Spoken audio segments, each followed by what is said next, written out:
morning to all. Today I am going to present a topic IEEE 802.11 standards. So IEEE 802.11 standard is popularly very well known about it is the Wi-Fi. So the IEEE means it is a international standard. So 802.11 is especially for local area networks, and then 802.11 is for wireless LAN. So what is my wireless LAN? It is a two or more devices can be used for wireless communication to form a local area network. Some within a limited area such as home, school, or a computer, a lab, a campus, or a office building. So it is mainly used for internet connectivity. So two or more devices can be connected, either it is in a centralized base station like a Wi-Fi router, and then some ad hoc functions without a base station. So in that 802.11 will be work in OSI layer, physical layer, and data link layer. So in the data link layer can be split into MAC layer and then LLC, a logic link control. So in that Wi-Fi LAN will be work in unlicensed frequency bands.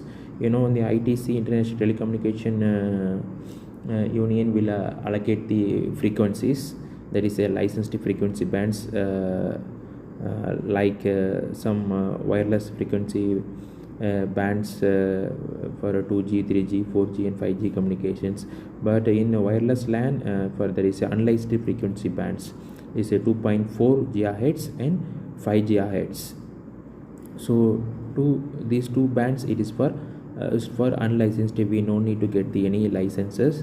So and that there are several standards will be available in 802.11. So some prominent themes are 802.11 and then A and B, and 802.11G and 802.11N and B. So why we go for these versions? You have to improve the data rate or increase the speed. So all these standards will be using the concept called as CSMA, carrier sense, multiple access, and collision avoidance. So we have sender and a receiver. So we have a channel. The sender wants to transmit data to receiver. First it will listen the channel. If the channel is free, we can transmit the data, or we can wait for a time when the channel will be ideal. So that is meant by collision avoidance. So another technique is available, CSMA CD, collision detection, that will be used in Ethernet, that is a wire communication. In wireless we are following the CSMA CA. So 802.11 will support both centralized as well as ad hoc networks. So centralized means we have base station like Wi-Fi router. In that Wi-Fi router, all the devices will be connected in wireless fashion. And then as well as ad hoc networks, here there is no centralized base station. 2 or 3 nodes can be combined to form a network like AODV, some following some routing protocols. So these are the WLAN frequency bands. So in that we have already told unlicensed frequency bands 2.4 GHz and 5 GHz.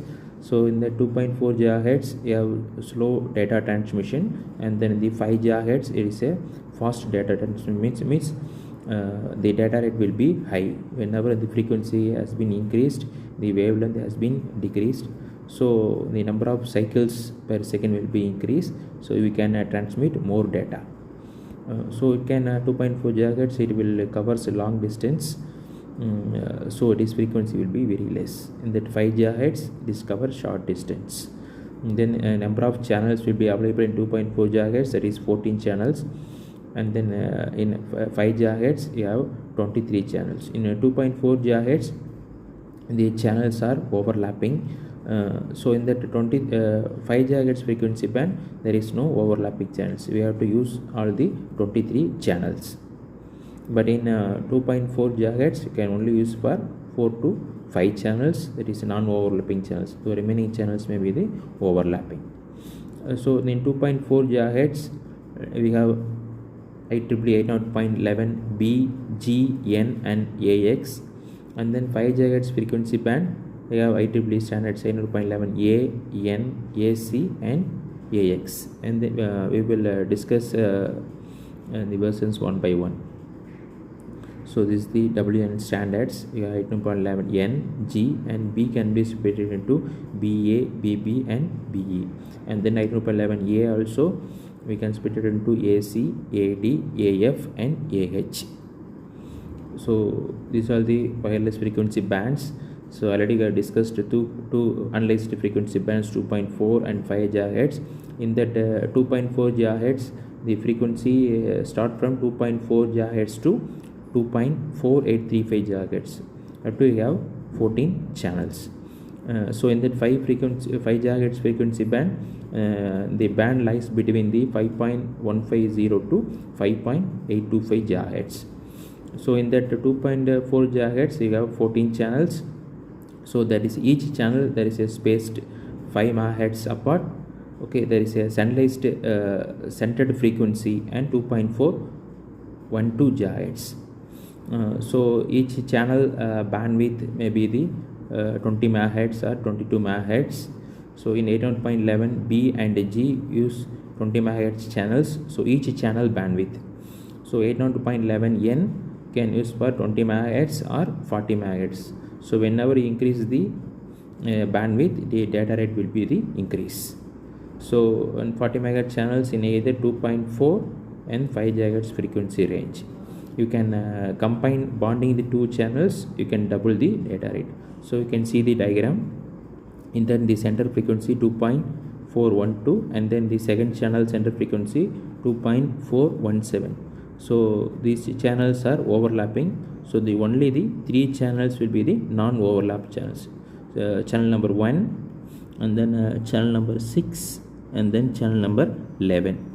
These 3 channels only for non-overlapping channels. So and in 5 GHz band you have 23 non-overlapping channels, that is a channel bandwidth 20 MHz, or up to 12 channels we can use for 40 MHz channels. In that 5 GHz we can use for versions 802.11a, N and AC standards, and 6 GHz can use for IEEE 802.11 AX. Here they use a concept called clear channel assessment rule. In that 802.11a you can use for 20 MHz, and then 802.11 AC will use 20 MHz or 40 MHz or 80 MHz channels or 160 MHz channels. 160 MHz channel means you can combine the two 80 MHz channels, or if you require 40 MHz bandwidth means you can combine two 20 MHz channels. So in that 802.11 BE you can use for 32 MHz channel bandwidth. In that 5 GHz bandwidth include the separate bands can range from 5.150 to 5.25 and then 5.25 to 5.35 and 5.47 to 5.725 and then 5.725 to 5.825. So these bands. So this is the 802.11 standards data transmission technique, and then frequencies, and 802.11 you can use for a concept called frequency hopping spread spectrum, and that is for data transmission technique. So our informations can be modulated with the different carrier frequencies, that is called as frequency hop spread spectrum. Here they are using frequency called 2.4 GHz, and then modulation technique, FSK modulation, frequency shift keying. So the data rate is will be the very less. Okay, that is up to 2 Mbps. This is coverage range 20 meter to 100 meter. That is we simply call it as Wi-Fi 0 standard. And then next we can 8.11a. The another technique 8.11 also DSS, direct sequence spread spectrum. That is a spreading technique. So each bit is assigned a code of n bits, means it is called chips. So we have chip rates. in n times, that is we simply call it as data bits. So here the same FSK technique and the data rate 2 Mbps and 8.11a we can use for orthogonal frequency division multiple access technique. So here we have all the carriers is overlapping at any one time. One carrier will be the high, the remaining carriers are 0. That is orthogonality to each other. So here the frequency of 5 GHz, here modulation technique, quadrature amplitude modulation technique. So in the 360 degree, the number of based upon the degrees, our information will be the modulated. So the data rate will be the 54 Mbps, the coverage maximum of 140 meter. So 8.11b DSS, you can use the frequency 2.4 PSK modulation technique, 8.11g OFDM, 2.4 GHz frequency, use modulation technique QAM. So maximum range 140 meter and 8.11 N will support 2.4 and 5 GHz modulation technique, MIMO, multiple input and multiple output. So why you go for MIMO, we can improve the data rate. So 64 QAM, 64 bits at a time you can transmit. So the data rate will be the 600 Mbps, can cover 250 meters, and 8.11 AC will support only the 5 GHz. Here multi-user, MU means multi-user MIMO, 256 QAM, and then it will cover 120 meter. So 8.11 AX OFDM can support 5 and 2.4 GHz. This uplink and downlink multi-user MIMO 1024 QAM up to 120 meters. You can data rate will be the 11.0 gigabits per second, that is Wi-Fi 6 version. So nowadays all the mobiles and laptops will support 8.11 N AC and then AX, and BE and BN versions are future versions. So it can support up to 23 gigabits per second, and then the approximate range of 120 meters, that is Wi-Fi 7, and then 8.11 BN is expected. They will support 2.4, 5 and 6 GHz frequency range. This is a multi-link MIMO. So the range will be not decided. So already we have discussed an OSI layer. So 8.11 N will constitute on physical and data link layer. So physical layer 8.11 modulation techniques, frequency of direct sequence detecting infrared, and then OFDM and direct sequence respecting techniques, and then data link layer can be split into two sublayers, LLC sublayer and then MAC sublayer. So the MAC sublayer again split into two, distributed coordination function and point coordination function. Distributed coordination function is contention service, is like a CSMA, carrier sense multiple access and then collision avoidance technique. Another technique, point coordination function, concentrates on contention free service, that is a polling based technique. We will discuss one by one. So in that DCF protocol uses CSMA CA as a access point. So if a station has a frame to transmit, it will listen to the medium. If medium is ideal or free, we can transmit data. So otherwise you can wait for the current transmission is completed. Or the wastage in the current station has to differ some time or some random back of time. After that you can assess the channel.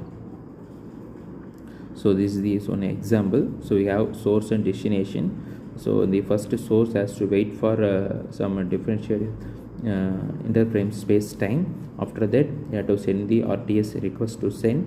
The destination will receive the frame. If channel is free means you can wait for SIFS time, that is a short interframe space time. You can send the CTS clear to send. After some time SIFS time you can send the data. Okay, so after some time that is SIFS time you can send the acknowledgement. So at the same time the destination CTS packet will send the all the other stations have to wait. Currently the channel is busy, so all the remaining stations differ their time. That is a network allocation vector. NAV means network allocation vector. So in the network allocation vector value is 0 means you can access the channel, or network allocation vector value is 1 means the channel will be the it is a busy. So another technique, point coordination function. So it is used for centralized, it is a polling based access technique. It is only used in infrastructure mode. So in the access point performs the polling of stations. Here PIFS, that is a PCF interframe space.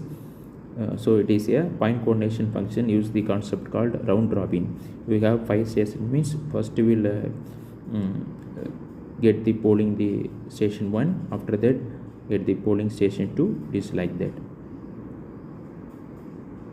So example of reception interval. So we have access point and then we have base stations.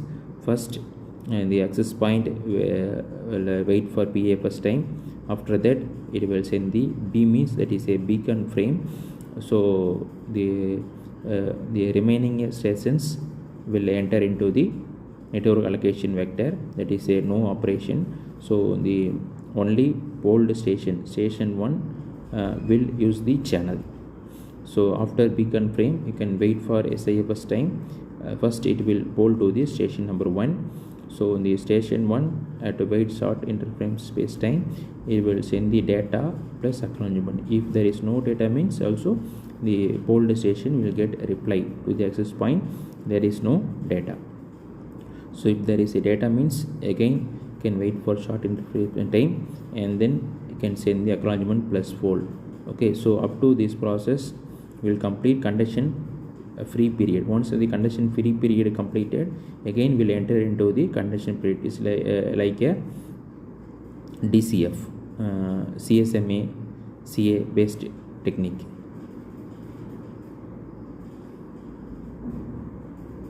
Thank you.